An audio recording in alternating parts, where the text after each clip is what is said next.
নিশ্চয়ই যারা বলে আমাদের রব আল্লাহ, ও টাঙ্গাইলের মুসলমানেরা ডান হাতটা তুলে শাহাদাত আঙ্গুলে যারা ইশারা করে আসমানের দিকে তাকায় বলেন তো আমাদের রব কি? আরেকটু জোরে ডাক দেন কে? ভালোবেসে ডাক দেন আল্লাহ। আরেকটু জোরে বলেন আল্লাহ, আরো একবার বলেন আল্লাহ।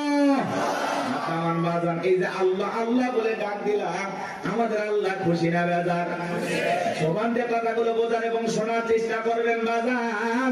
রুহের জগতে আল্লাহ রাব্বুল আলামিন আপনাকে আমাকে প্রশ্ন করে বলেছেন আলাস্তু বিরাব্বিকুম, আমি কি তোমাদের রব নই?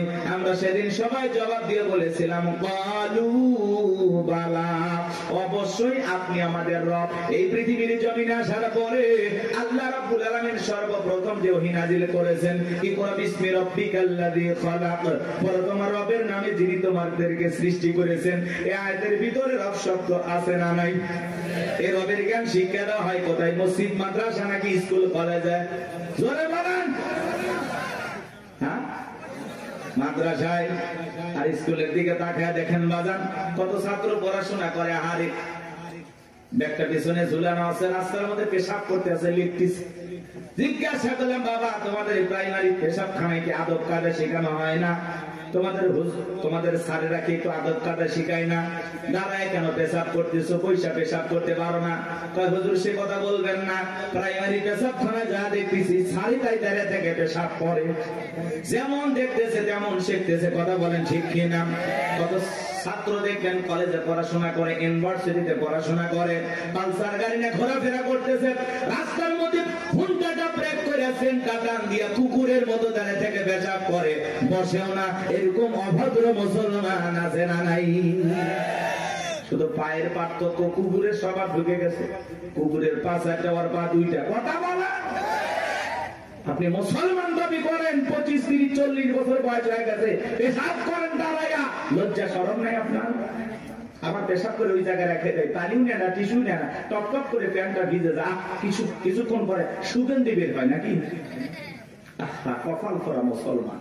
হাদিস শরীফের ভিতরে আসছে পেশাব থেকে পবিত্রতা অর্জন না করার কারণে অনেক মানুষকে শুধু একটা কারণে কবরের আযাব শাস্তি ভোগ করা লাগে। শুধু কবরে আযাব হবে কি কারণে? পেশাব থেকে পবিত্রতা অর্জন না করার কারণে।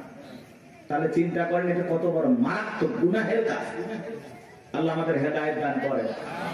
বলেন তো বাজার একটু পেশাব করে টিস্যু নেওয়া দরকার আছে না নাই? ঢেলেগুলো ব্যবহার করা দরকার আছে না নাই? খালি ওয়াজ শুনলে হবে না, আমল করা লাগবে।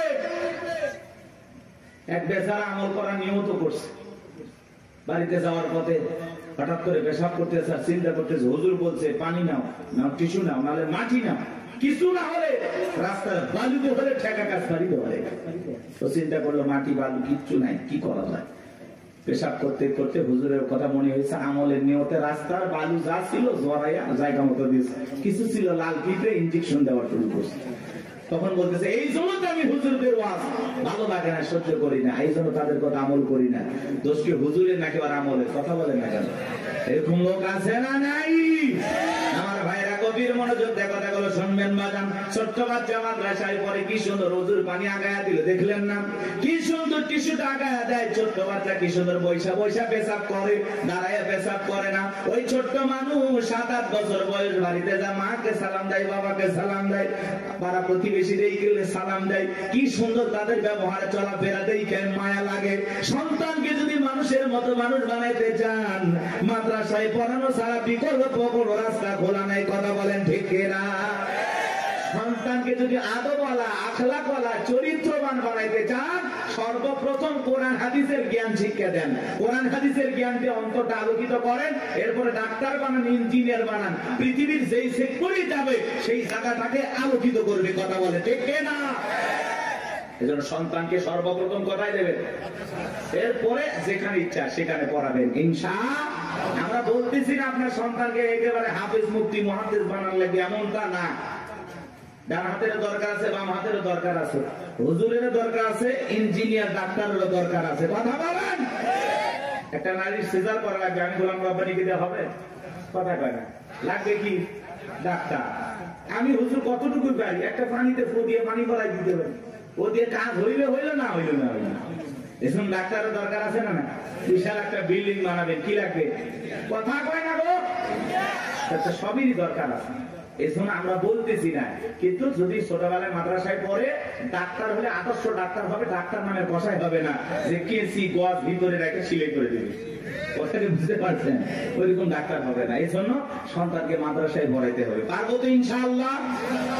সন্তানদেরকে দিন শিখাবো, ছেলে হোক মেয়ে হোক, সর্বপ্রথম কোরআন সুন্নাহর জ্ঞান তাদের ভিতরে ঢুকাবো। এটা অভিভাবক হিসাবে আমাদের দায়িত্ব। আর সন্তান যদি মাদ্রাসায় পড়ে, ওদেরকে নামাজের ওয়াজ করা লাগবে নাকি উল্টো এসে বাড়িতে বাবা মার কাছে নামাজের ওয়াজ করে? আব্বু আমারে মাদ্রাসায় পড়া, তুমি নামাজ পড়ো না। আব্বু নামাজ পড়ো, আমি হাফিজ হলে আলেম বলবে, আলেম হইলে মানুষ বলবে দেখো ছেলে হাফিজ আলেম, বাবা নামাজ পড়ে না। এরকম বলে কিনা বলেন তো? কি মায়া লাগে। মারা এসে কয় মা টিভি দেখা যাবে না, হুজুর বলছে নামাজ পড়তে হবে। মায়ের সিরিয়ালের সামনে বসে সিরিয়াল দেখে, সন্তানের 2 দিনের কথা শুনে মা বলে টিভি বের করে দাও তো। ছোট্ট বাচ্চা মাদ্রাসায় বসে আমাদের শাসন করে, হ্যাঁ কথা বলে। আপনার ঘরটা মানে আলোকিত হয়ে যায়, সুন্দর হয়ে যায়। ওই যে বিশ্ববিদ্যালয় একজন হাফেজ তো কি তার মারা গেল অল্প বয়সে, বাবা জানা যায়, তারা বলতেছে আমার ছেলে দেখলাম নিঃশ্বাসটা ত্যাগ করতেছে, তখনও কোরআন তেলাওয়াত করতেছে। সুবহানাল্লাহ। বলে আমি আমার বাবা আমার ছেলে যে কাফনে মোড়ানো, আমি আফসোস করতেছি না তো, আল্লাহ যে কয়দিন হাত দিছে নিয়ে গেছে, আমি আফসোস করবো কেন?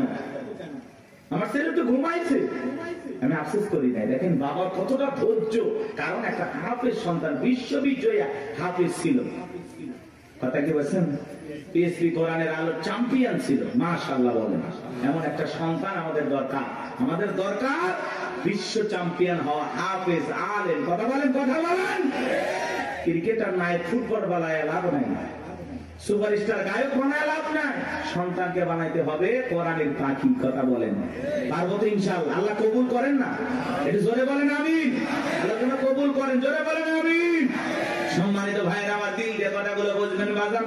সামনে গেলে মজা পাবেন, একটু কষ্ট মনের মধ্যে নেবেন না। আল্লাহ রাব্বুল আলামিন বলেন ইকরা বিসমি রাব্বিকাল্লাযী খলাক, পড়ো তোমার রবের নামে যিনি তোমাদেরকে সৃষ্টি করেছেন। এর ভিতরে রব শব্দ আছে না নাই? পবিত্র কুরআনুল কারীমের 1 নাম্বার সূরা সূরাতুল ফাতিহার 1 নাম্বার আয়াত। জবান ছেড়ে সবাই আমার সঙ্গে তেলাওয়াত করুন, আলহামদুলিল্লাহি রাব্বিল আলামিন। সমস্ত প্রশংসা, যাবতীয় প্রশংসার একমাত্র মালিক তিনি, সৃষ্টিগুলো রব, আমাদের প্রতিপালক আল্লাহ যিনি। আপনি যখন রুকুতে চলে গেলেন কি তাসবিহ পাঠ করলাম? সুবহান রাব্বিয়াল আযীম, সুবহান রাব্বিয়াল আযীম। রব শব্দ আছে না নাই? এরপরে রুকুতে দাঁড়ানোর সময় কি বলি? সামিআল্লাহু লিমান হামিদা, রব্বানা লাকাল হামদ। রব শব্দ আছে না নাই? এরপরে যখন সিজদায় মাথাটা নত করি কি তাসবিহ পাঠ করি? সুবহান রাব্বিয়াল আ'লা, সুবহান রাব্বিয়াল আ'লা। অনেকে দেখবেন খালি ফিসফিস করে, সুবহান সুবহান সুবহান সুবহান সুবহানাল্লাহ কয় না, সবিনে তেল পায় আল্লাহ ভালো জানে। স্পষ্ট বোঝা না, খালি সুবহান সুবহান সুবহান সুবহান। স্পষ্ট বলতে হবে আপনাকে, সুবহান রাব্বিয়াল আ'লা, সুবহান রাব্বিয়াল আ'লা। এরপরে যখন বাজান সালাম ফিরানোর পরে হাত তুলে মুনাজাত করি, আল্লাহর কাছে কি দোয়া করি? রব্বানা আতিনা ফিদ দুনিয়া হাসানাতাও ওয়া ফিল আখিরাতি হাসানাতাও ওয়া কিনা আযাবান নার। সূরা বাকারা 201 নম্বর আয়াত। আল্লাহর কাছে ডেকে বললাম, হে আমাদের রব, আমাদেরকে দুনিয়ার কল্যাণ দান করো, ওই আখিরাতের কল্যাণ দান করো, ওই কঠিন জাহান্নামের আগুন থেকে আমাদের মুক্তি দাও। তাহলে ইহকাল পরকালের কল্যাণ দেওয়ার মালিক কে? জাহান্নামের আগুন থেকে বাঁচানোর মালিক কে? পবিত্র কুরআনুল কারীমের ভিতরে 114টা সূরা আছে। সর্বশেষ এই সূরাটির নাম হলো নাস, তার 1 নাম্বার আয়াত, কুল আউযু বিরাব্বিন নাস। এর ভিতরে রব শব্দ আছে না নাই? এবার জানবো আমার আপনি আমি যেদিন মারা যাব মসজিদের মাইকে যেদিন এলান জারি হবে এই গ্রামের অমুক ব্যক্তি বেঁচে নাই, ইন্না লিল্লাহি ওয়া ইন্না ইলাইহি রাজিউন। আপনার আমার মৃত্যুর সংবাদ শোনার পরে স্ত্রী কেঁদে বলবে স্বামী নাই, ছেলে কেঁদে বলবে বাবা নাই, মেয়েটা কেঁদে বলবে বাবা নাই, পিতা মাতা বেঁচে থাকলে বলবে কলিজার ধনটা হারাইলাম। আত্মীয় স্বজন সবাই আপনার আমার জানাজায় আসবে শেষ বিদায় দেওয়ার জন্য। বাজান আমার ওই দামি বিল্ডিং বানাইছেন, দামি বাথরুম বানাইছেন, কোথাও আপনার জীবনের গোসলটা হবে না। এমন মানুষ আছে কোটি কোটি টাকা দিয়া সুন্দর করে ওয়াশরুমটা বানাইছে, কথা কথা ভিআইপি কারবার, জীবনের শেষ গোসলটা ওই দামি টয়লেটে হবে না, কথা বলেন না কেন? ওই 4-5 কোটি টাকা খরচ করেছেন ওই জায়গায় হবে না বাজান। ওখান থেকে বের করে চকির উপরে শোয়া মশুরি টাঙাইয়া দেখে রঙিন পোশাক কইলা বড়ই পাতার গরম পানি দিয়া গোসল করাবে, আতর সুরমা লাগায়া জনমের মতো সাজাবে, সাদা কাপড়ে চকলেটের মতো ওরাইয়া মসজিদের কাটিয়াতে দুইলা 4 জন বরযাত্রী দইরা একটা দুবা করে কবরস্থানে নিয়ে যাবে। ওই কবরে 3 জন ব্যক্তি নামবে বাজার লাশটা রাখার জন্য। মনে হবে এরাই বুঝি সাথী, কিন্তু না, কবরের লাশটা রেখে মুখটা কেবলে মুখি কইরে একে একে সবাই উঠে আসবে। ওই কবরে থাকা ব্যক্তি কবরে শুয়ে থেকে দুরাকাত একটু একটু দেখতে পাইবে। এরপরে যখন বাসের বিছানা বিছায়া দেবে ছিদ্রগুলো দিয়ে হালকা একটু আলো কবরে প্রবেশ করবে। এরপরে যখন মাটি চতুর্দিক দিয়ে দিয়া যাবে বাজার, উপরে যখন মাটির চাপা দিয়া দেবে কবরটা হয়ে যাবে ঘোর অন্ধকার। কবরে রেখে আত্মীয় স্বজন বন্ধু বান্ধব ছেলে মেয়ে সবাই চলে আসবে। কবরে থাকা ব্যক্তি ওদের পায়ের আওয়াজ শুনতে পাবে, চিৎকার মেরে ডেকে বলবে আমাকে একা রাইখা যাও না, আমাকে সঙ্গে নিয়ে যাও। কবরে থাকা ব্যক্তির চিৎকার দুনিয়ার কেউ শুনতে পাবে। আমার নবী বলেন যে কবরে চলে গেল তার চাইতে অসহায় আর কেউ নেই।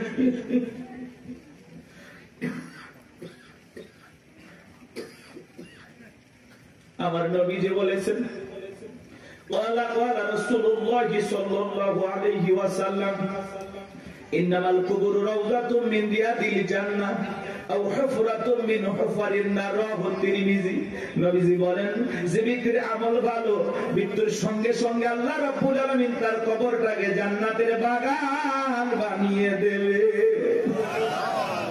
আর যে ব্যক্তির আমল খারাপ আও হুফরাতুম মিন হুফারিন নার, তার কবরটা হবে জাহান্নামের আগুনের গর্ত।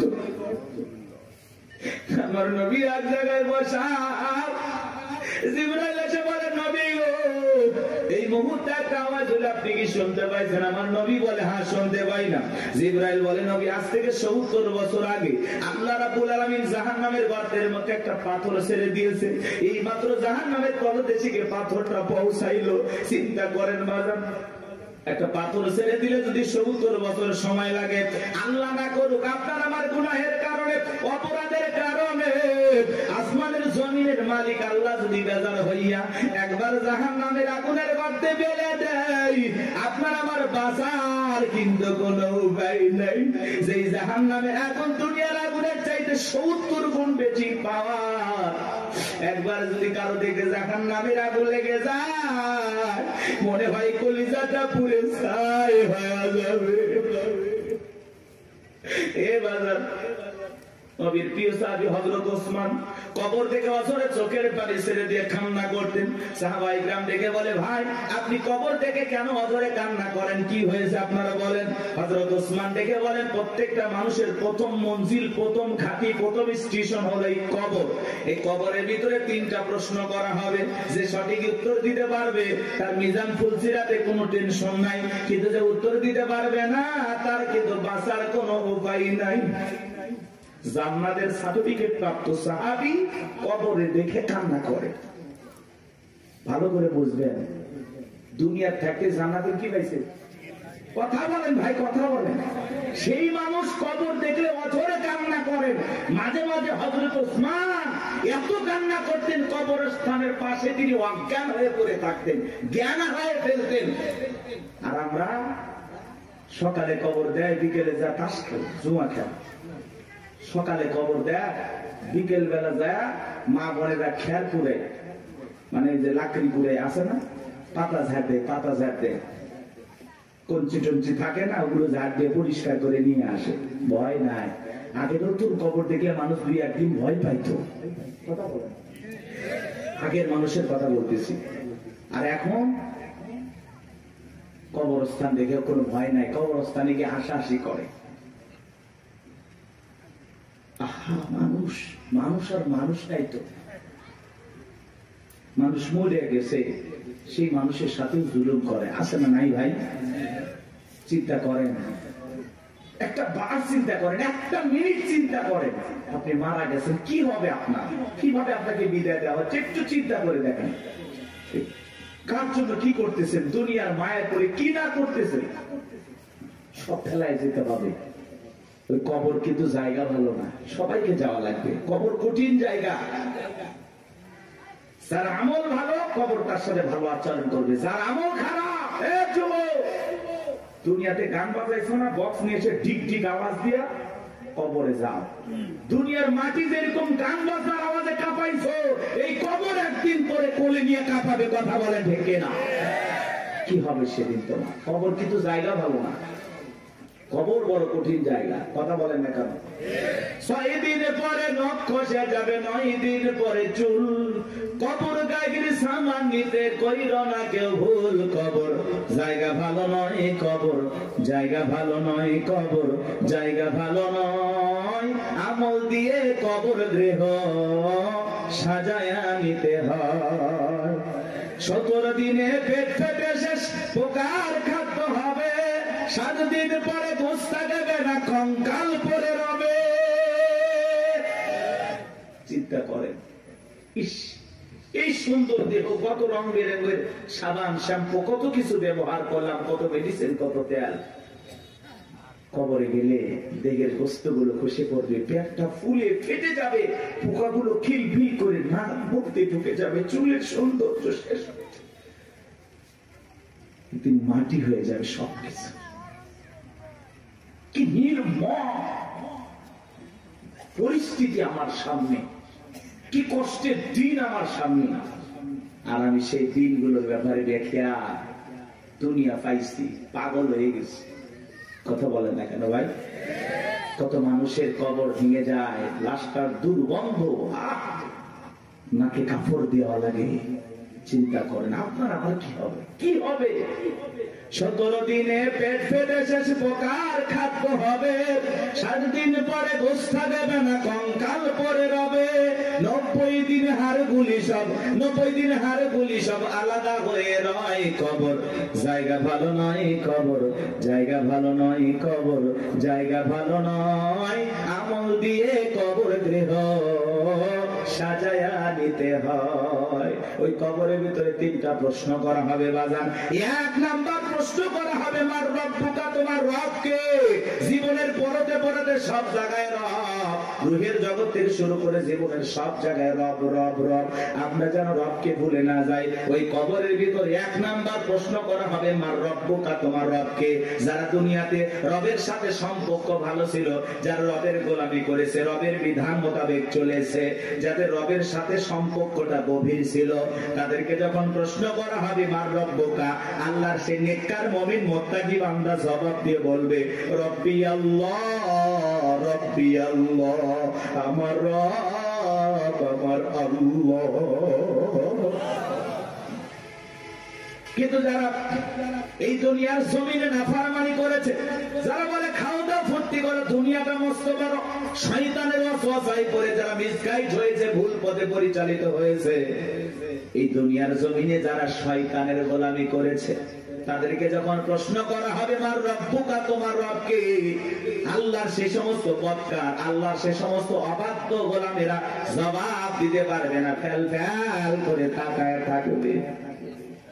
নেককাররা জবাব দেবে, আর বদকার গুনাহগাররা জবাব দিতে পারবে না, ফেল ফেল করে তাকায় থাকবে। ওরা বলবে কি কয়, হ্যাঁ আফসোস, কি কয় আমি তো বুঝি না। মা রব্বুকা জিজ্ঞাসা করবে তোমার রব কে? আরে ভাই, জীবনে কোনোদিন অফিসে গেলেন না, বসকে চিনবেন কি করে? কথা বলে এই যে দুনিয়াতে যারা আল্লাহর গোলামি করতেছে কি মনে করেন 5 ওয়াক্ত নামাজ পড়ে লোকটা ঠকে গেছে? না, কোরআন সুন্নাহ দিয়ে জীবন সাজায় লোকটা ঠকে গেছে? না, ঠকে নাই। এই যে আমরা দুনিয়াতে আল্লাহর গোলামি করতেছি, এই গোলামির বেতন হিসাবে আল্লাহ আমাদেরকে দেবেন জান্নাত। সুবহানাল্লাহ। এই গোলামির বেতন হিসাবে আমরা পাবো জান্নাত, আর বোনাস হলো দিদারে ইলাহি, আল্লাহ পাকের সাথে জান্নাতীদের সাক্ষাৎ। সুবহানাল্লাহ। বেতনও আছে, বোনাসও আছে, কিন্তু দুনিয়াতে গোলামি করে কবরে যাওয়া লাগবে। আপনি এক ওয়াক্ত নামাজ পড়েন না, রবের সাথে সম্পর্ক নাই, কেমনে জান্নাতে যাবেন? কথা কয় না ভাই? আপনি তো আল্লাহর অফিসই চেনেন না। আল্লাহর অফিস কোথায় চেনেন? কথা কয় না, কথা কয়। রাগ করতেছেন নাকি? এগুলো বললে অনেকে খারাপ লাগে। এক জায়গায় ওয়াজ করে হুজুর মৃত্যুর ওয়াজ এইভাবে করিয়েন না, ভয় লাগে। এরকম লোক কয় হুজুর আমার প্রচুর মৃত্যুর কথা স্মরণ হয়, আমার এত মৃত্যুর কথা ভয় লাগে, মাঝে মাঝে তো আমি মসজিদে মৃত্যুর ভয়ে ঢুকি না। আমি আবার কেমন কথা কই হুজুর, মসজিদে ঢুকতে যেতে লাশ বহনে খাটিয়া এইটা দেখে আমার এত ভয় লাগে, এই ভয়ে আমি মসজিদে যাই না। এটার নাম কি মৃত্যুর ভয়? কথা বলে না ভাই। কিছু মানুষ আছে কবর করে বলে না যে আমি 70টা কবর করছি হুজুর, 80টা কবর করছি। আবার পাশের আর একজন লোক হুজুর যে কবর খোঁড়ার কথা বলতেছে, ও আবার যা কবর করে যে মানুষটা মারা যায় তার ছেলে মেয়েকে বলে, এই তোমার বাবাকে কবর খুললাম, 2 প্যাকেট সিগারেট তো দিলে না। ও যদি 80 লক্ষ কবর করে, কবর কি, কবরে কি হতে পারে এই বুঝ কেউ দিলের ভিতরে আসবে ভাই? কথা বলেন আসবে? আমাদের অবস্থাটা এমন হয়ে গেছে, কিসের আমল করবো হুজুর? দুনিয়া তো মস্ত বড়, রং তামাশায় আসি ব্যস্ত, রঙিন চশমায় দুনিয়ার সব চাকচিক্য সুন্দর লাগতেছে, একটু গান বাজনা আমোদ প্রমোদ হই হুল্লা। কথা কেন কেন হাজি মানুষ ওয়াজ করে আসছে, নাক নির্বিয়া বক্স বাজতেছে, কন্ট্রোল করতে পারে না, হাজি পর্যন্ত ডাক দিয়ে করছে লঙ্গি দেন, হাজি হাজি অফ করে আসছে। বাস্তব না অবাস্তব? মিথ্যা না সত্য? এরকম আছে না বাজান? মানে আবেগের খেলায় আমরা গুনাহ করতে চাই, গুনাহ নাকি আবেগে হয়ে যাচ্ছে। আল্লাহ এরকম আবেগ থেকে আমাদের হেদায়েত দান করেন। এটা জোরে বলেন আমিন। কষ্ট পাচ্ছেন আপনারা? তাহলে কবরে 1 নাম্বার প্রশ্ন, মার রব্বুকা, তোমার রবকে উত্তর দিতে পারবে তারা, আল্লাহর মুমিন মুত্তাকি নেককার বান্দা যারা, উত্তর দিতে পারবে না কারা? আল্লাহর গুনাহগার বদকার অবাধ্য গোলাম যারা। কথা বলে ঠিক কি না? তাহলে আমরা নেক আমল করে আল্লাহর প্রিয় গোলাম হয়ে কারা কারা কবরে যেতে চায় হাত তুলে দেখা। আল্লাহ আমাদের সবাইকে নেক আমল করা তৌফিক দান করুন। চিল্লা বলুন আমিন। আর একটু জোরে বলুন আমিন। ওয়াজ কি শেষ? এবার দেখেন খেলাটা কোন দিকে যায়, এদিকে খেয়াল করেন। কষ্ট পাইছেন? এই যে হেদায়েতের উদ্দেশ্যে 2-4 মিনিট কথা বললাম, এইবার চলেন। আল্লাহ রাব্বুল আলামিন বলেন, ইন্নাল্লাযীনা ক্বালু রাব্বুনাল্লাহ, নিশ্চয়ই যারা বলে আমাদের রব আল্লাহ। আমাদের রব কে? জোরে বলেন না ভাই, একটু চিল্লায়ে বলেন আল্লাহ। এই পৃথিবীর জমিন আল্লাহ যখন কাউকে জিরো থেকে হিরো বানায়, চাওয়ালা থেকে প্রধানমন্ত্রী বানায়, আর মুসলমান জবাই করে। কথা বলে না কেন ভাই? বাংলাদেশে ডক্টর জাকির নায়েক আসবে, ভারতের টেনশন আসবে, আমাদের দেশে আর টেনশন করে ভারতের লোকেরা। কথা বলে না কেন? অনেক উদ্বেগ, তারা বিভ্রান্তিকর বক্তব্য ছড়াচ্ছে যে ডক্টর জাকির নায়েক আসলেই বাংলাদেশে গ্রেফতার করা হবে।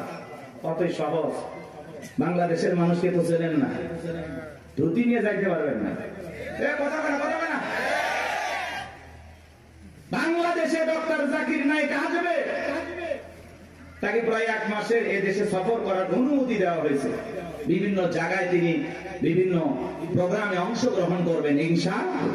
একজন দিনের দায়ী, সারা দেশে সারা পৃথিবীতে যার পরিচয় পরিচিতি আছে।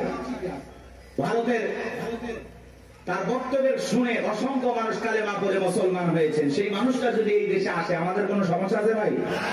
আমরা মুসলিম হিসাবে খুশি, তাকে ধন্যবাদ জানাই। ডক্টর জাকির নায়েককে আমরা সাদরে গ্রহণ করব, লাল গালিচার সংবর্ধনা দেব। কথা বলা ঠিক না? আর এই দেশে যদি কোনো কারণে কোনো ষড়যন্ত্র বা বিতর্কের কারণে যদি ডক্টর জাকির নায়েক বাংলাদেশে আসতে পারে, তাহলে বুঝে নেবেন বর্তমান সরকারে যারা আছে এদের ভিতরে ভারতের দালাল আছে। উনি আসবেন, সমস্যা কি? মুসলিম একটা দেশে একজন তাই আসতে পারবেন। ডক্টর জাকির নায়েকের অসংখ্য লেকচার আপনারা শুনেছেন, আলোচনা শুনেছেন। ভালো লাগে না? ভালো লাগে না? চমৎকার কথা বলেন। ভারত সরকার তার টিভি চ্যানেল বন্ধ করে দিয়েছেন, তাকেও দেশ থেকে বিতাড়িত করেছেন। এখন তিনি বিভিন্ন দেশ সফর করেন, বিভিন্ন দেশে থাকেন। আলহামদুলিল্লাহ, আমাদের দেশও আসবেন তারই ধারাবাহিকতায় আলহামদুলিল্লাহ আমরা গ্রহণ করবো। উনি আসবেন, ঘুরিয়ে ফিরে চলে যাবেন, সমস্যাটা কোথায়? এতে ভারতের মাথা ব্যথা দরকার আছে? আমাদের দেশে আমরা ডক্টর জাকির নায়েককে নিয়ে আসবো নাকি খানায় খাবার ইমামকে নিয়ে আসবো, সেটা ভারতের কাছ থেকে শোনা লাগবে। ভারতের কথা আমরা চলি, এজন্য আমরা বলেছি আমরা বারবার রক্ত দিয়ে দেশকে স্বাধীন করেছি। আমরা না হতে চাই ভারতের গোলাম, না হতে চাই আমেরিকার গোলাম, আমরা সবাই আল্লাহর গোলাম। এটা আমাদের জীবনের সবচেয়ে বড় পরিচয়। আমরা কার গোলাম? আল্লাহর গোলাম। আমরা দুনিয়াতে কারো গোলামি করার জন্য জন্ম হই নাই, আমরা গোলামি করবো একজন, আর তিনি আমাদের রব, তিনি আমাদের সব। কথা বলে ঠিক না? ডক্টর জাকির নায়েক আসতেছে খুব দ্রুত, 28 নভেম্বরের মধ্যেই বাংলাদেশে আসবেন ইনশাআল্লাহ। তার এই সফরকে আল্লাহ কবুল করেন। একটু জোরে বলেন না আমিন। এটা নিয়ে ভারতের মাথা ব্যথা, অনেক টেনশন, মিডিয়াতে অনেক আলোচনা, তুমুল আলোচনা, সমালোচনা চলতেছে, বিতর্ক চলতেছে। সব বিতর্কের অবসান ঘটবে উনি যখন বাংলাদেশ বিমানবন্দরে পৌঁছাবে। আশা করি উনি আসবে ইনশাআল্লাহ। আমার ভাইরা দিল দিয়ে কথাগুলো বোঝার চেষ্টা করবেন। ইন্নাল্লাযীনা ক্বালু রাব্বুনাল্লাহ, নিশ্চয়ই যারা বলে আমাদের রব আল্লাহ। গভীর মনোযোগ দিয়ে কথাগুলো শুনবেন বাজান। এই পৃথিবীর জমিনে আল্লাহ কাউকে জিরো থেকে হিরো বানায়, সাওয়ালা থেকে প্রধানমন্ত্রী বানায়। নিঃস্ব পৃথিবীতে কেউ বেঁচে নাই। চিল্লায় বলে দুনিয়াতে আমার কেউ নাই। সেই মানুষটাকে আল্লাহ নিঃস্ব থেকে ক্ষমতার চেয়ারে বসায়, সেই মানুষটাও ক্ষমতার চেয়ারে বসে জুলুম করে, অত্যাচার করে। কথা বলেন ঠিক কি না? এই পৃথিবীর জমিনে এরকম একজন জালেম ছিল ভবঘুরে, যে নিজেকে আনা রব্বুকুমুল আলা বলে দাবি করেছিল, নিজেকে প্রভু বলে দাবি করেছিল, খোদা বলে দাবি করেছিল, রব বলে দাবি করেছিল। এ ছিল একটা ভবঘুরে যুবক। ভবঘুরে যুবক মানে বোঝেন না? যারা ইয়াবা, ফেনসিডিল, গাঁজা, মদ খায়, গাছক ধাক্কা মারে। ভাইজান সাইদ দেন আছে না? নাই। বাড়িতে যা বলে বউ দরজা খোল, কথাকে বোঝেন নাই? বউ যখন দরজা খুলে দিয়েছে, ভাই মা এত দেরি করলি কেন? বউ তখন দিকে বলে কি ব্যাপার আমার মা কইলি কেন? আজকে একটু বেশি মাল খাচ্ছি। তুই মা না বউ বুঝতে পারতেছি না। এরকম মাতাল আছে না নাই? কিছু কিছু ছেলে পেলে আছে সন্ধ্যা হলে ঘরে দরজা বন্ধ করে জিকির করে, ইজ্ঞাবা ইজ্ঞাবা ইজ্ঞাবা। মা বাবা চিন্তা করে বাবা এটা কিসের ট্যাবলেট, জড়সতি বলা কথা কই, কিচ্ছু বোঝার দরকার নাই, টাকা দে নইলে তোর মাথা ফাটাবো। এরকম ইয়াবা খোর আছে না নাই? যারা ইয়াবা খায়, ফেনসিলিন খায়, গাঁজা মদ খায়, যুবক রে, সমাজের মানুষ তাদেরকে নেশাখোর বলে, টোকায় বলে। যারা নেশা করে তাদেরকে মানুষ ভালো চোখে দেখে না। সে ভালো সন্তান হতে পারে না, ভালো স্বামী হতে পারে না, ভালো বাবা হতে পারে না। নিঃস্ব করে সে সবাইকে। কথা বলে নেশাখোররা তার পরিবারকে নিঃস্ব করে। এই জন্য হাতে পায়ে অনুরোধ করে বলে যায়, যুবক নেশাদ্রব্য পান করা যাবে না, মাদক সেবন করা যাবে না। যে মুখে মা সেই মুখে মাদক তোলা যাবে না। মাদককে না বলুন। কথা বলে না? মাদক সেবন করা যাবে, নেশাদ্রব্য পান করা যাবে। যারা মদ পান করবে এদের জন্য জান্নাত হালাল না হারাম? ওদের জন্য জান্নাত হারাম হয়ে যায়। জান্নাত যদি হারাম হয়ে যাবেন কোথায়? এই জন্য আমরা দুনিয়াতে নিজেরাই মদ আল্লাহ তাআলা হারাম করে দিয়েছেন। আমি আমার উপরে এটা হারাম মানবো যে না, আল্লাহ হারাম করে দিয়েছেন, এই মদকে আমি স্পর্শ করব না। আমি জান্নাতে যাই শরাব পান করব। শরাবের ঝর্ণা আছে, সুবহানাল্লাহ। কম মধুর ঝর্ণা, দুধের ঝর্ণা, পানির ঝর্ণা, শরাবের ঝর্ণা। হাতের স্পর্শ ছাড়া কি তার করতেছে? সুবহানাল্লাহ। জান্নাত যে কত সুখের জায়গা, কেমনে বোঝাবো? ও কল্পনা করা যায় না। আল্লাহ এত সুন্দর করে জান্নাত বানাইছে। সুবহানাল্লাহ বলেন। কষ্ট হচ্ছে আপনাদের? তাহলে এই যুবক নেশাদ্রব্য পান করা যাবে? যাবে? এগুলো আজে বাজে ফালতু জিনিস না খাইয়া, ওই ইয়াবা ফেনসিডিল না খাই, ওই টাকাটা জমায়া বউকে মাসে একটা করে 3 পিস উপহার দাও। কিছু না পাইলে অন্তত 12টা মাসে 12টা বাসর রাখাইবা। কথা কোন ঠিক কি না? হ্যাঁ, আলামিন ভাইয়ের কাছ থেকে যদি সুন্দর একটা শাড়ি দিতে পারতো, কথাই নাই। মেয়েরা সবচেয়ে পছন্দ করে কোন কালারের শাড়ি জানো? নীল কালারের শাড়ি। কথা কয় না? নীল কালারের শাড়ি বউরে কিনে দেবেন, যদি আপনার বউ বেজার হয় টাকা আমি দেব। কথা কয় না, কথা কয় না। এই কালারটা মেয়েরা সবচেয়ে চয়েস করে বেশি। যদি পারেন আলামিন ভাইয়ের সাথে যোগাযোগ করে একটা শাড়ি খালি দিয়ে দেখেন, ওই দিন বইয়ের ব্যবহার দেখে সারা জীবন আপনার মনে থাকবে। কথা বলে ঠিক না? এই জন্য আজে বাজে জিনিস না খাইয়া ওই টাকা জমায়া বউ বাচ্চার কাপড় কিনে দেবো, ওদের মুখে হাসি ফোটাবো ইনশাআল্লাহ। কোন কোন যুবক আছো মাদক দ্রব্য স্পর্শ করবা না, মাদক নিজের উপরে হারাম করবা, হাত করবো, জীবনে কোনোদিন স্পর্শ করবো না ইনশাআল্লাহ। আজকের এই জান্নাতের বাগান থেকে ওয়াদা দিলাম যে আল্লাহ আমরা জীবনে কোনোদিন নিশাদ্রব্য স্পর্শ করবো না। দয়া করে তোমার জান্নাতের শরাবের নহরটা একটু আমার জন্য বরাদ্দ রাখো। একটু জোরে কর না আমি। হাত নামান আমার ভাইয়েরা। এই ফিরাউন ছিল একটা ভবঘুরে যুবক, এর নাম ছিল কাবুজ। বলকে বলা হতো, কিত্তিদের তরফ থেকে নাম ছিল রামশিস। মিশরের বাদশাহর পুরোবাদী নাম হলো ফিরাউন। সংক্ষিপ্ত ঘটনা 2-1 মিনিটে বলে সামনের দিকে যাবো বাজান গো আমার। এসে গেল সর্বপ্রথম মিশরে যাওয়ার পরে বাজান সর্বপ্রথম হলো তরমুজের ক্ষেতের লেবার। কিছুদিন লিবারি করলেন, ওই দেশের সরকারি গোরস্থানের দারোয়ান লাগবে। ঢোলপিটায় খবর দেওয়া হলো, হাজার হাজার মানুষ লাইনের ভর্তি হয়ে গেছে গোরস্থানের দারোয়ান হওয়ার জন্য। 1-2 জন ইন্টারভিউ দিতে দিতে যখন ফেরাউনের পালা, ডেকে বলে বাদশাহ বুধবার আসামে বিদেশ থেকে আপনার কাছে এসেছি, যদি চাকরিটা দেন উপকৃত হব। এমন ভাবে কথাগুলো উপস্থাপন করলেন, বাদশার মায়া লাগে গেল। বলে আপনার সাথে ভালো মানুষ মিশর আর কেউ নাই, বুধবার আসামে বিদেশ থেকে আসছি, পরিবার পরিজন আছে, দয়া করে যদি চাকরিটা দেন সারা জীবন আপনার প্রতি কৃতজ্ঞ থাকবো। এমন ভাবে কথাগুলো বললেন, কথা আছে দুষ্ট লোকের মিষ্টি কথা। বাদশার ভালো লেগে গেল। বাদশা ডেকে বলে ইন্টারভিউ বন্ধ করো, এই কাবুজ নামের ছেলেটাকে মিশরের সরকারি গোরস্থানের দারোয়ানের চাকরিটা দেওয়া হলো। এইবার সরকারি গোরস্থানের দারোয়ানের চাকরি পাওয়ার পর ফেরাউন চিন্তা করে বাদশা প্রতি মাসে বেতন দিবে, ঠিক আছে, কিন্তু এই টাকা দিয়ে চলবে না, আমার সাইড ইনকাম করা দরকার। এইবার যারা লাশ দাফন করতে আসে ওদেরকে ডেকে বলে, শোনো, লাশ প্রতি একটা করে দিরহাম যদি দাও লাশ দাফন করতে দেবো, না হলে লাশ দাফন করতে দেবো না। জনগণ টেনশনে পড়ে গেল, একটা দিরহামের জন্য বাদশার দরবার বিচার নিয়ে যাব, লাশ পয়সা করলে শেষ হয়ে যাবে, যদি পাই 1 টাকাই ছেলেটাই পাক। এই কথা ভেবে জনগণ একটা করে দিরহাম ফেরাউনকে দেওয়া শুরু করলো। আপনারা বলেন তো বাংলাদেশের মানুষের নাম কি? ঘুষ। ঘুষ 1 টাকা হইলে ওটা কি ঘুষ? এটা কিন্তু বাংলাদেশে আছে আছে আছে। শোনো এই দেশটার গল্প করি, দেশটা মনে হয় স্বপ্নপুরী, শুধু কর ঘুষ কর মদ কর জুয়া কর, হেতায় আছে ভুরি ভুরি, হেতায় আছে ভুরি ভুরি। এ দেশে অসৎ কামাই কেউ করে না, তবে ঘুষের টাকা পেলে কেউ তো ছাড়ে না। টেবিলের নিচ দিয়ে হাত বাড়িয়ে কালো টাকাটা নেই সারিয়ে, টেবিলের নিচ দিয়ে হাত বাড়িয়ে কালো টাকাটা নেই সারিয়ে, করছে ওরা বড় দেশের চুরি, করছে ওরা বড় দেশের চুরি। শোনো এ দেশটার গল্প করি, আছে না নাই? আমার ভাইয়েরা, একটা করে দিরহাম জনগণ দেওয়া শুরু করলো। আল্লাহ রাব্বুল আলামিন ওই সময় একটা মহামারী দিল। 2020 সালে আল্লাহ তাআলা আমাদেরকে একটা মহামারী দিয়েছিলেন, ধরো না ছুঁয়ো না, নাম হলো করোনা। করোনা রোগে আক্রান্ত হয়ে বাবা মারা গেছে, ছেলে বাবার লাশটাও দেখতে যায় নাই, বাবার কবরে মাটিও দেয় নাই।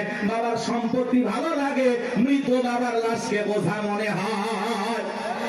কথা বলে। মায়ের করোনা হয়েছে, জঙ্গলে ফেলা আসছে।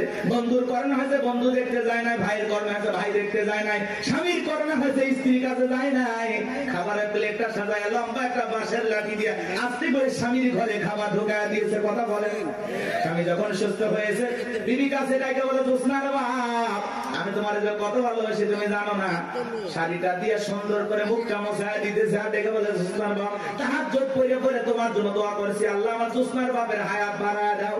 স্বামী মনে মনে হাসে আর বলে, বিবি রে, তুই যে আমার কত ভালোবাসিস, আমার বোঝা হয়ে গেছে। আমি যখন অসুস্থ ছিলাম, জানালা দরজার দিকে তাকায় থাকতাম, এই বুঝি দরজা জানালা করে গল্প করবি, 2টা কথা বলবি, একবারও দেখা করলি না। মোবাইলে তোর ছবি দেখে দেখে মনের দুঃখের কথা ভুলে যাইতাম। তুই যে আমার কত ভালোবাসিস প্রমাণ আমি পাইছি। আমি যখন অসুস্থ ছিলাম, আমারে তুই বাঁশ দিয়া খাওয়াইছিস। কথা বলা এজন্য করোনা মহামারী বুঝে দিয়েছে, দুনিয়াতে কেউ কারো আপন না। কথা বলেন, কথা বলেন, সত্য না মিথ্যা? ওই সময় একটা আতঙ্ক ভয়, কেউ কারো কাছে যায় নাই। বাজান আমার এই দুনিয়াতে একটা করোনা মহামারীতে মানুষ মারা গেল, মানুষ আর একটা মানুষের কাছে গেল না, বাবার কাছে সন্তান গেল না। তাহলে ভেবে দেখেন বাজান, দুনিয়াতে কেউ কারো আপন না, সব মিথ্যা মায়া, মিথ্যা মায়া। কথা কয় না গো? আপনি কি মনে করেন আপনি মারা গেলে আপনার পরিবারের লোকজন আপনাকে ছাড়া অচল হয়ে যাবে, তারা ভেঙে পড়বে? কিচ্ছু হবে না তাদের। আপনি মরে গেলেও আপন গতিতে আপনার পরিবারের লোকজন তাদের জীবন সাজাবে। আপনার জন্য কেউ অপেক্ষা করবে না, আপনার জন্য পৃথিবীর কোনো কিছু থেমে থাকবে না, না দোকান, না ব্যবসা প্রতিষ্ঠান, না আপনার স্ত্রী, না আপনার সন্তান, না আপনার ব্যবসা বাণিজ্য, ক্ষেত খামার, কোনো কিছুই থেমে থাকবে না। আপনি মরে গেলেও সব আপন গতিতেই চলবে। কথা বলে ঠিক না? বরং আমরাই বেশি বেশি ভাবতেছি যে আমি মরে গেলে আমার পরিবারে কি হবে না হবে, ওদের কথা ভাবতে গিয়ে আমরা আখিরাত ভুলে গেছি।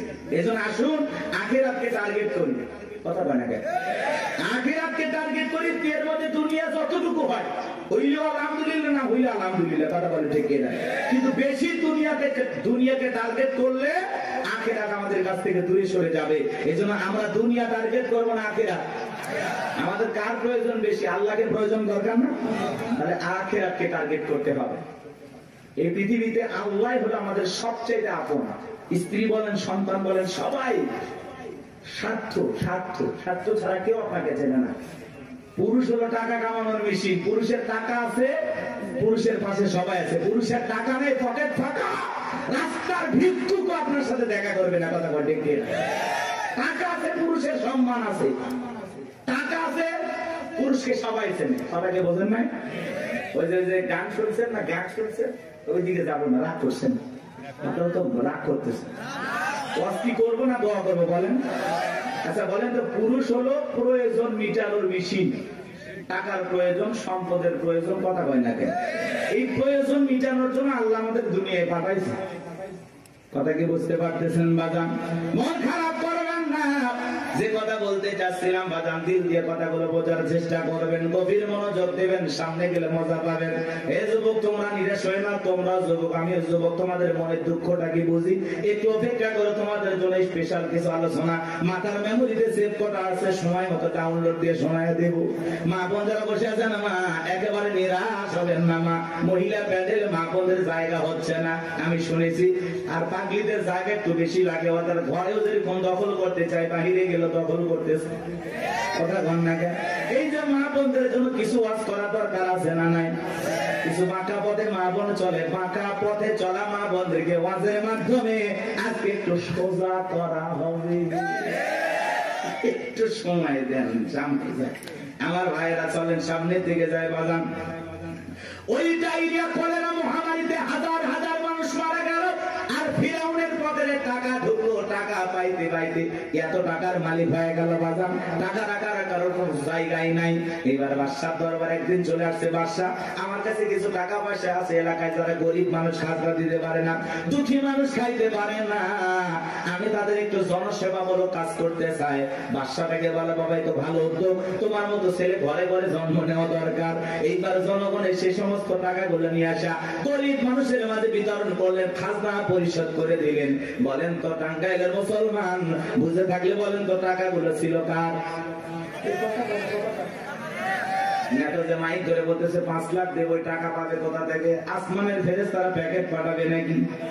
ভালো করে বুঝবেন কোন টাকা কোন জায়গায় যায়। আমাদের গাইবান্ধার আঞ্চলিক ভাষা একটা কথা বলে, মাছের তেল দিয়ে মাছ ভাজা। কথা কি বুঝতে পারতেছেন?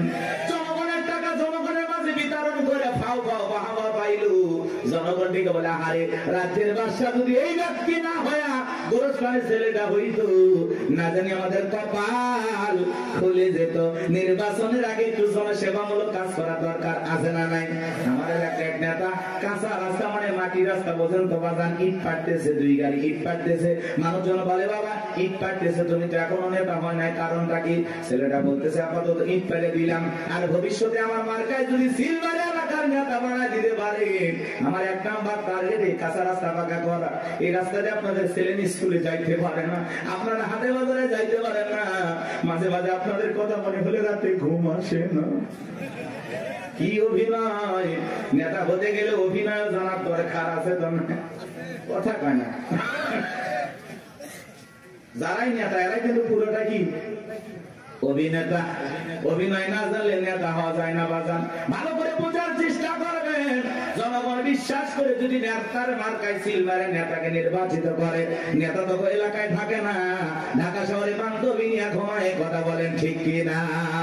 মার্কা থাকে যে কয়দিন, নেতার আনা গোনা সে কয়দিন। আমরাও জনগণ কম খারাপ না। 1.5 টাকার বিড়ি আর 3 টাকার চা খায় কি স্লোগান? বল্টু ভাইয়ের চরিত্র ফুলের মতো পবিত্র। নামাজ পড়া কক্ষ, গাঁজা খাই 5 ওয়াক্ত, কমসুরিতে বাঁকা ভক্ত, শয়তানের 1 নাম্বার ভক্ত, হুজুরদের জন্য খুবই শক্ত, চুষা খাই গরিবের রক্ত। পোস্টার লেখা যে গরিবের বন্ধু, ভোট দিয়ে দেখেন গরিবের কয় নাম্বার শত্রু। কথা বলেন। রাস্তার একটা ভিক্ষুক মহিলার দিকে 500 টাকা দিয়ে বলে, আপনার চেহারার মাঝে আমি আমার মাকে খুঁজে পাই। আম গাছে নেতার ছবি ঝুলানো থাকে, নির্বাচিত হওয়ার পরে এলাকায় থাকে না। আম গাছে বিদ্যুতের ঘুড়িতে নেতার বিশাল বিশাল ছবি, আর লেখা আছে আমি অমুক নেতা, যারা গালি বদনা। পবিত্র ঈদ উল আজহার শুভেচ্ছা, পবিত্র ঈদ উল ফিতরের শুভেচ্ছা, খালি ব্যানার দিয়ে শুভেচ্ছা জানায়, জীবনে কোনোদিন আর কাছে আসে না। এই নেতা ওই ব্যানার লক্ষ লক্ষ টাকা দিয়ে না বানাইয়া, ওই ব্যানারের টাকা দিয়ে যদি গরিব দুঃখী মানুষের মাঝে বিতরণ করো, তোমার ব্যানার লাগবে না গো, ব্যানার লাগবে না। জনগণ তোমার মার্কায় জায়গা মতো সিল মেরে দেবে। কথা কোন ঠিক কিনা? কিন্তু ওই যে মার্কা থাকে যে কয়দিন নেতার আনা গোনা সে কয়দিন, অলিতে গলিতে নেতাকে পাওয়া যায়। মানুষ মলে জানা যায় হাজির, জুমার নামাজের সামনে হাজির, আসরের নামাজ পড়ে 2 বার। কথা কয় না কে? এক নেতা মানুষকে সালাম দিতে দিতে হোশ হারায় ফেলছে, রাস্তার খেজুর গাছ পায় এক লাইনে সালাম দিয়ে যাচ্ছে। কর্মী চাষাকে ধরে কয় নেতা এটা মানুষ না খেজুর গাছ। নেতা বলতেছে আমি মনে করছি এটাও ভোটার। কথাকে বুঝতে পারতেছেন বাজান? এই জন্য আপনাকে আমাদের পরিবর্তন হওয়া লাগবে বাজান। বারবার ওদের কথায় বলা যাবে না, বলা যাবে না। আমাদেরকে ভালো লাগবে। মনে রাখবেন বাজান, দেশের জনগণ 1 নাম্বার, নেতা 1 নাম্বার হবে। আপনি যদি পরিবর্তন করতে চান, অবশ্যই সমাজটাকে পরিবর্তন করতে পারবেন। এই জন্য আগে নিজের ভালো হওয়া লাগবে। আপনি যেমন দেশের নেতাও কিন্তু ওইরকম হবে। 2 নাম্বার আপনি, নেতা হবে 4 নাম্বার। কথা কি বুঝছেন? আপনি সিটার, নেতা হবে বিশ্ব সিটার। কি ভয় পাচ্ছেন নাকি? আমি কোনো দলে দালালি করতেছি? আমরা আগে ঠিক হবে। এক পাগল গাছের নিচে হাত তুলে বলে আল্লাহ, আরে হারাক তো মানুষ বাইরে গেছে, 2-4 জন হারিয়ে গেলে কি হবে? পরে খুঁজবো ওই মা কি মা আজকে শুরু করছে নাকি বাচ্চা নিয়ে আসে, মাকে ধর, মাকে